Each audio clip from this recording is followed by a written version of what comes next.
Alright, what it is, Daniacs. We are back here with Chael Sonnen. It's been a while since I did a reaction to Chael Sonnen, and this one just stood out to me. I'm like, hell no, I got to talk about this one. So I'm gonna get right into it and see what Chael's got to say. Well, who'd you think it was going to be at number one? Honestly, when this whole thing started, who did you think it was going to be at number one? Because there's only one guy. There's always only been one guy. Conor McGregor. What's he going to do? What is Conor McGregor going to do? And the one chip that Conor holds, and it is the only chip that he holds that no other fighter has. And you got to understand it from that perspective. No matter how good you think Conor is at something, throw something at me. Okay, so he's proposing that he's talking about the number one fights to look forward to in 2026 coming up. And his proposition is that the number one fight and fighter that he's looking forward towards, the biggest possible star in 2026, is Conor McGregor. That motherfucker hasn't fought since he got his leg broke. What was it? 2021? I think it was 2021 or so. So 5 years now? He hasn't fought in 5 years. He teased us, acting like he was going to fight Michael Chandler, okay? And he's been getting headlines for the last 5 fucking years, teasing and prairie dogging about fighting. And after the first year of it, I've been tired of hearing about fucking Conor, dude. There for a while, Chael was talking so much about Conor during this 5-year period. I try to watch every single Chael video, but I would skip those. And it's been a while since he dropped a fucking Conor video, and it's been the holidays, and he hasn't been posting a whole lot. So I was kind of hard up for a new Chael video, which is the only reason I clicked on it. But I was talking shit the whole time. I'm like, hell no, I got to make a reaction to this bullshit. Okay, so if that's true, if it's true that Conor McGregor is still the biggest star and the most anticipated fighter in the UFC, that is actually not good news for the UFC. That is actually very bad news for the UFC, because Conor is in the past. Okay, he hasn't fought in 5 fucking years. If a guy that hasn't fought in 5 years is the biggest star in the UFC today, there's something fucking wrong. That is actually not a good sign for the UFC. And I don't think I don't think a whole lot of people would agree with Chael. This is Chael's take. Now, Chael did a whole series of, who's the first fighter, who's the second fighter, third, fourth, fifth. Who he put as the second fighter, I would say, is the first fighter. Okay, so let's just take Conor out the equation. So, hold on. So look, why Conor McGregor is still number one in 2026? Nah, nigga.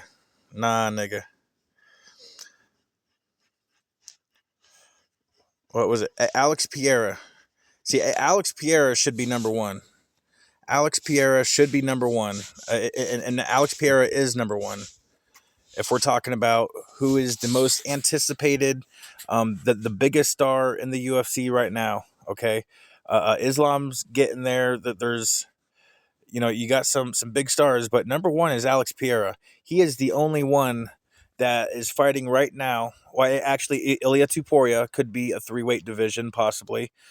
But Alex Pereira, for me, is my number one anticipated fighter in general in 2026. Fuck John Jones. Take John Jones off the goddamn board. I honestly, okay, I do got a small amount of interest to see John Jones versus Alex Pereira. I do have a small amount of interest in that. But after the way John Jones ran away from Tom, and then mocked Tom for getting poked in the eye. See now, to be clear, I would have picked John Jones in that goddamn fight. It's like John Jones is the only one that didn't believe in himself in that fight, which is why it's annoying. But then he throws salt on the wound by fucking acting like he wasn't running. Motherfucker, if you turn down $30 million to fight someone that you can beat, then you're a fucktard for one. But so obviously the only reason he didn't accept it is because he didn't know he can beat him. He's the only one that didn't know he could beat him. All the rest of us do.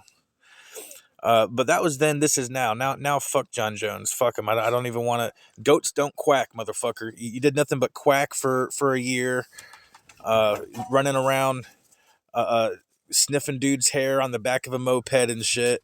Nah, nigga, you got me fucked up. Nah. John Jones is off the fucking board. He's part of the past. Throw him the fuck out with the rest of the past. We got to move on in this goddamn sport, man. We got to move the fuck on with it. Something, a spinning wheel kick, great, whatever that is. But however good he is at a spinning wheel kick, you could find another guy that's just as good at just as weird of a technique, right? Or we could make it something a little more simple, uppercut. Or we could make it a hook, or we could make it a double leg takedown, or we could make it a sweep from your bottom. We could find somebody else that could do all of those same things, can't we? What about who's fun at a press conference? We probably couldn't find somebody as fun, but we got fun guys. What about getting to sit down and do an interview with TMZ Sports or get the attention of Pat McAfee? All right, fuck Conor McGregor. We're done with Coker McCocker. Coker McGager. we're done with that motherfucker. All right. Let's go on to the real fucking number one right here. That you put your heart and soul. Apologies for secondhand commercials, y'all. And there's gonna be another one right behind it too. What?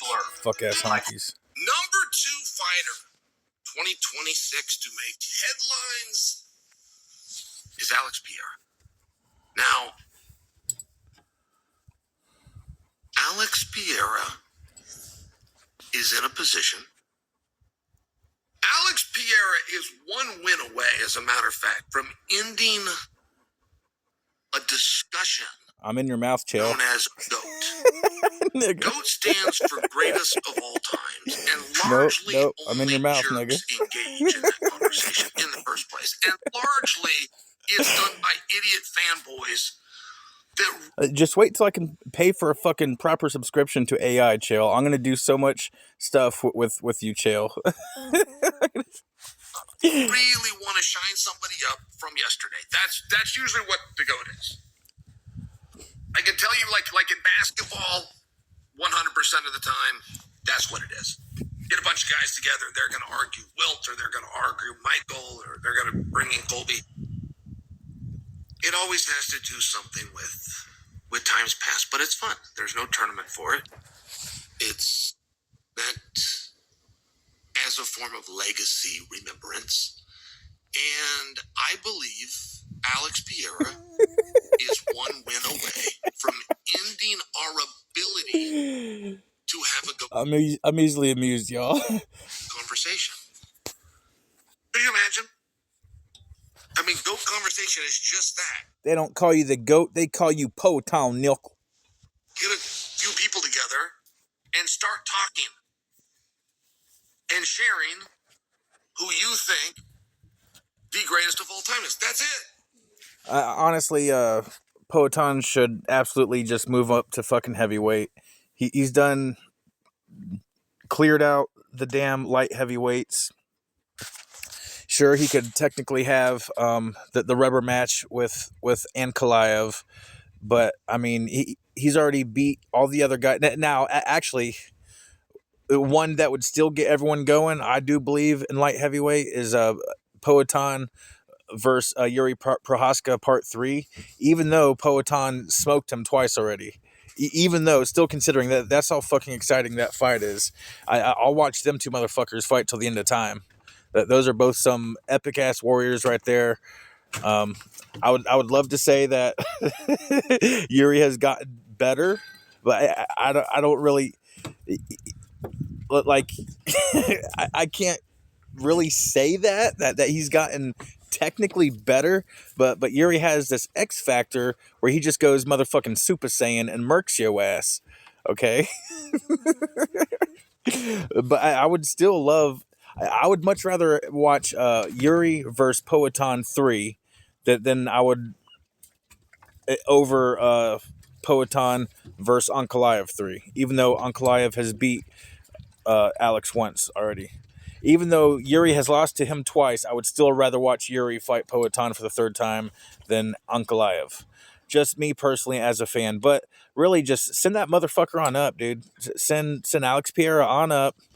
Let him beef up a little bit. He'll be about 235, 240. And put him in the lightweight division or the heavyweight division. It needs a force injection of excitement in the heavyweight division, and Alex Pereira will absolutely bring that. Really, that's the only fight that I'm interested in seeing with John Jones. Like even back when it was supposed to be Jones versus Aspinall, even then I would have preferred to see Jones versus Poatan, but Aspinall had the belt, and he still does. And after seeing the way that John ran from Tom like a little bitch, I don't even want to see it. Now, actually, I kept hitting up Tom seriously on his page back when the shit was going down. I'm like, yo, Tom, dude, you got to get a rubber, like realistic mask made of John Jones's ex-wife, okay, and start wearing that mask around to interviews, saying, now maybe John won't be afraid to fight me. And I stand by that suggestion. And I think the more that Tom thinks about it, that would have been awesome, because at first Tom was a little disrespectful towards John Jones, not even like overtly, just like covertly, low key disrespectful, and fucking John Jones was such a little bitch, dude. Oh, I don't want to fight someone younger than me that can hit harder. It's like, motherfucker, that's what you were most of your career, the younger guy, and everyone gave you your fucking chance to beat them. Yet when it's your turn to return the favor and give the younger dominant champion a chance over you, you fucking back out. You just stay fucking retired, John Jones, for all I give a fuck. There's other people that Alex Pereira can fight that'll be just as exciting. I would love to see Alex Pereira piece up Ciryl Gane. That Ciryl is about to be gone. That's a cheating ass motherfucker. See, between Tom and Ciryl, I know it's surreal, but I like to call him Ciryl Gane, because that motherfucker is gone, just waiting to happen. But if you look at that, a lot of people think that Ciryl was getting the upper hand on Tom, but if you watch it close and slow it down, any time that there was an exchange that it looked like Ciryl was winning, he did something to cheat in that exchange, because when what's the eye pokes that stopped the fight was not the first eye pokes of the fight, okay? And if you watch that back slowly in slow motion, some of those exchanges, you'll see what the fuck I'm talking about. So fuck Ciryl Gane. He's a bad guy acting like a good guy. And we see through it, Ciryl. We see through it. So I would love to send Alex Pereira on up as a hitman to take your ass the fuck out. And I think Alex Pereira, with a win at heavyweight, becoming heavyweight champion, ends our ability to even have the discussion. When we talk about greatest of all time, we just have to refer to Alex Pereira. I really think that. I think I made an argument, it was 2 years ago, and I lost. I lost the argument. Who was with me? Daniel Cormier, John Hannon. Might have just been the three of us. And it was an Indian year in review show for ESPN. So it was a popularity contest. It was a popularity contest between the three of us who the fighter of the year was. And I said it was Alex Pereira. And they told me no, it couldn't be, because Pereira had lost that year. He'd been knocked out by Adesanya. And I said, yes, but within the same calendar year, Alex Pereira held the 85-pound world championship, and he held the 205-pound world championship. And the fact that he held both those belts in a How's it feel to have me in your mouth, Joe? calendar year, and that nobody else did, was enough. And that argument did not hold up. Anik and Daniel Cormier. As a matter of fact, one of them even laughed. One of them even laughed and smirked. I still think it's a strong argument. I really do. I think the people that gave Merab Fighter of the Year, in spite of not ending the year with the championship, I think that was fair and objective. He was not my Fighter of the Year, but I think that was fair and objective. I don't know that being undefeated is a prerequisite, particularly when you're covering different weight classes. Now, that's the very thing with Pereira. He's willing to cover the spread at different weight classes, and let's look at what he would have to do to become the heavyweight champion of the world. He's either going to have to beat, I mean, if we look at the landscape right now, he is not walking into a fight with Tom Aspinall unless there's some hook or crook. Okay, and speaking of the eye poke, let's jump right into a different subject with Chael, Michael Bisping or a gave different some take advice to Tom on the same Aspinall, and subject. this was powerful. Michael Bisping has dealt with some stuff that you guys don't know. Michael Bisping's done everything in the world except miss work. That's why you don't know that Michael Bisping almost died. That's why you don't know that Michael Bisping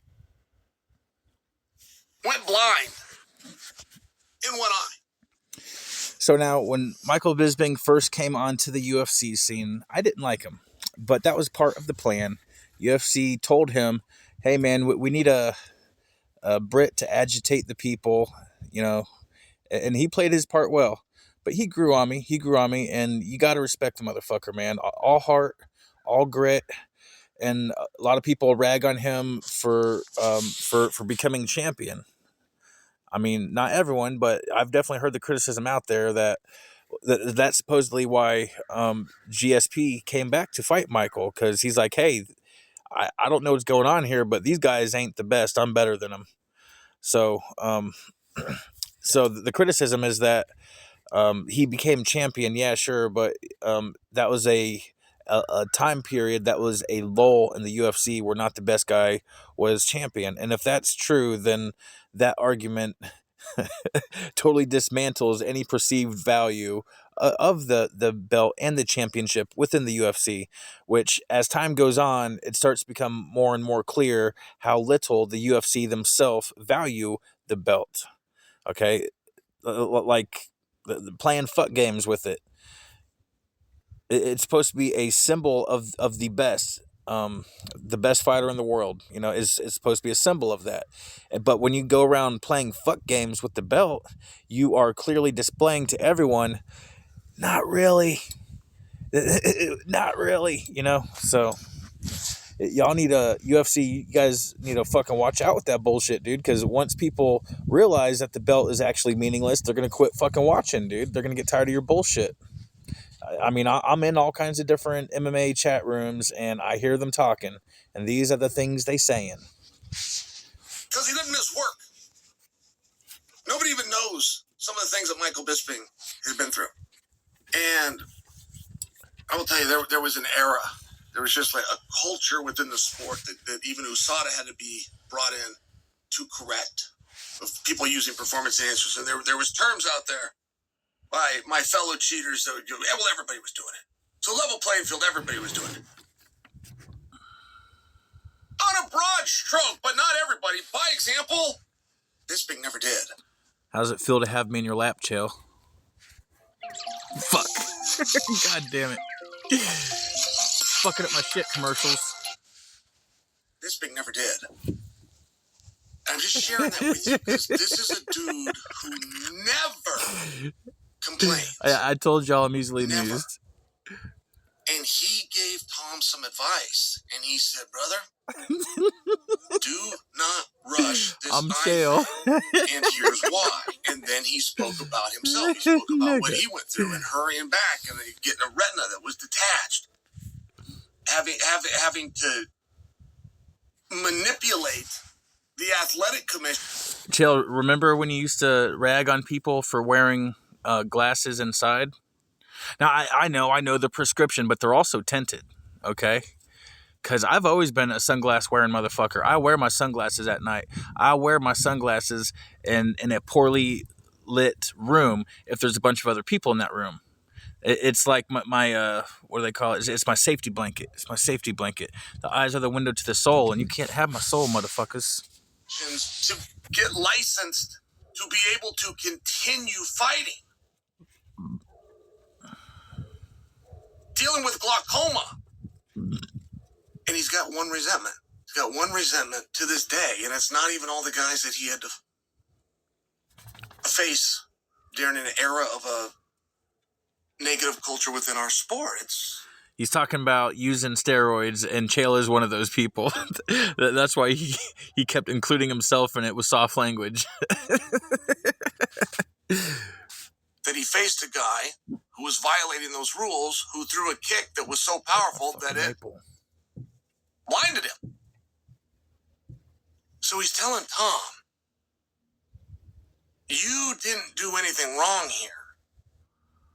Do not hurry this back. You got the belt. You know, he was in a very different spot. Bisping. He was in a very different spot. He was not the champion of the world yet. He had not beaten Luke Rockhold. He had not defeated Anderson Silva. He was a top guy. He was a big star from England. But he wasn't secured. If he started missing matches, he could have started slipping. Other guys could have come in over the top of him. It was one of these things where at least he felt, I gotta get back to work. I can't miss work. So I'm just sharing with you that he's telling Tom, hey, I know what it's like to have I know what it's like to have a life after fighting, but you're also, and I'm adding some words here. Michael didn't say this, but this is part of his point. It's part of why he did say what he did, which is, hey, Tom, you're in an all right spot. You're the world champion. When you come back, it's going to be a main event, and it's going to be for the world championship. Yeah, right when the eye poked happened, they had some fuck-ass doctor, I think it was in the Middle East somewhere, I forget exactly where, but they had some fuck-ass Middle Eastern doctor look at Tom and say, nope, he's fine, no permanent damage. Oh yeah? Okay, motherfucker has to get surgeries on each one of his eyes, mister, there's no fucking permanent damage, you know? You can't make a call like that without taking the proper test and stuff. It's like, sure, like 98% of the time, you might be right just by guessing that. Just by saying there's no permanent damage, you might be right just by guessing that, you know, without even looking at it, because most of the time there is no permanent damage. But this is one of the few times where there is. Tom is all fucked up. He's underselling it on his channel. You can tell he is all fucked up, man. He can't see right, you know, and that eye poke could very well have ended Tom's fighting career, dude. Very well could have. You know, right when Tom is at his goddamn prime, and no one has given Ciryl Gane heat for this shit. Tom is the one catching all the heat. Tom did nothing wrong. I wish Tom well. I wish that I hope these surgeries go good for him and it corrects his vision enough to where he can come back and whoop the fuck out of Ciryl Gane. Is what I hope. Because you're the one bringing it. So you, who've done nothing wrong, take your time. And it was just a powerful message because of who was delivering it. And not to mention this entire Aspinall eye poke thing. Oh, get fucked.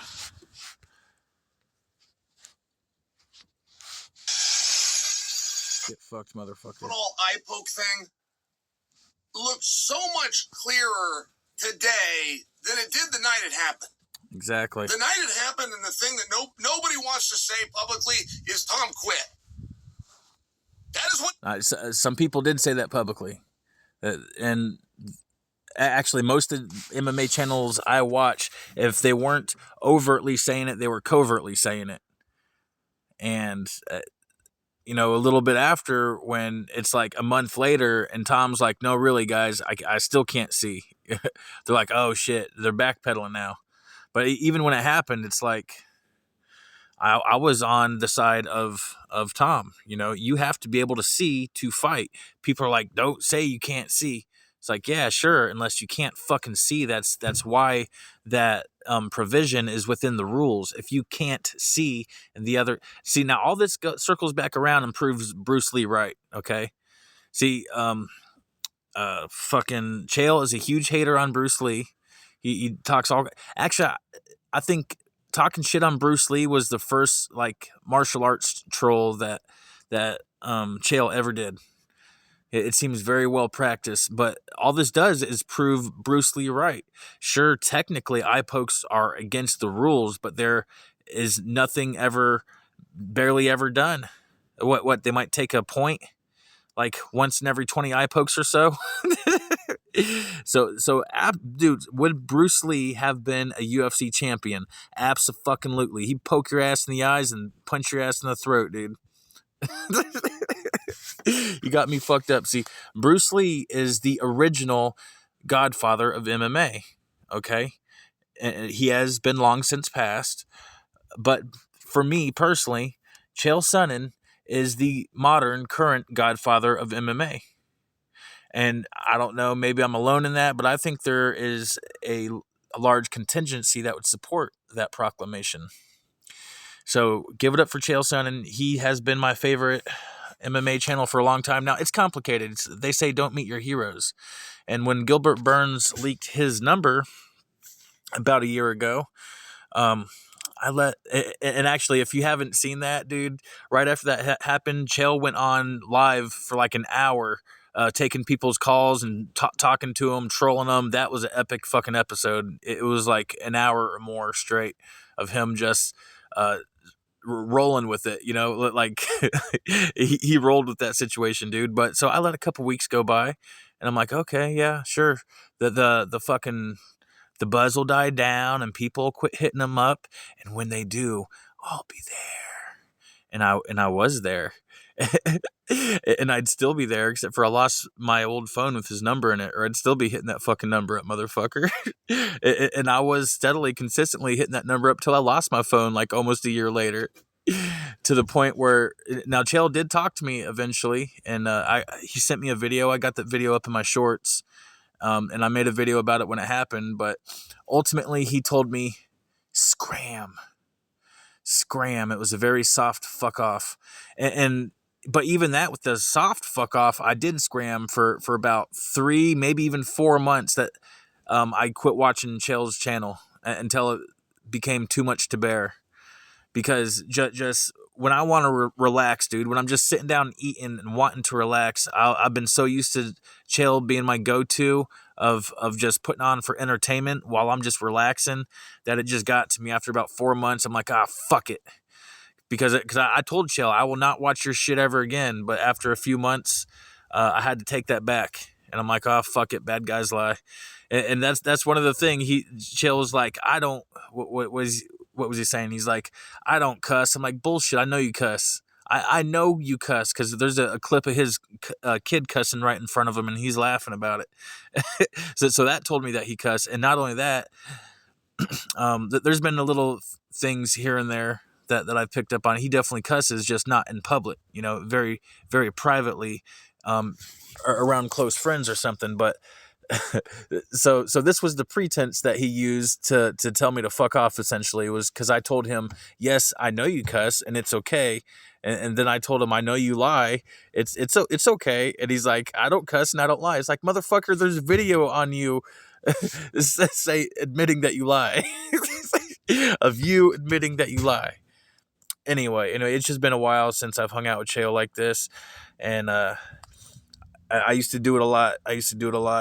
And this is my channel. I do it for me. People want to watch it, and you can watch it. It's whatever. But that's my man's and dim right there. Now, but since he told me to fuck off, last year, it definitely hampered my enthusiasm a little bit. That's the only reason, though, why Chael wasn't my number one MMA channel last year, like he had been every year previous. So Ariel edged him out because I had my end of year recap where it showed the channels I watched the most, and Ariel Helwani was above Chael for the first time ever, and that's only because Chael told me to fuck off for a little bit. So there was like 4 months out of the year where I wasn't watching no Chael, and in that time I was watching more Ariel. So using my nigga Chael Sonnen, I consider myself a Chaelic Knight. Okay, now, whether you want me there or not, motherfucker, I invented it, that whole classification. So I invented it, so I get to roll with it. So stay beautiful, motherfuckers.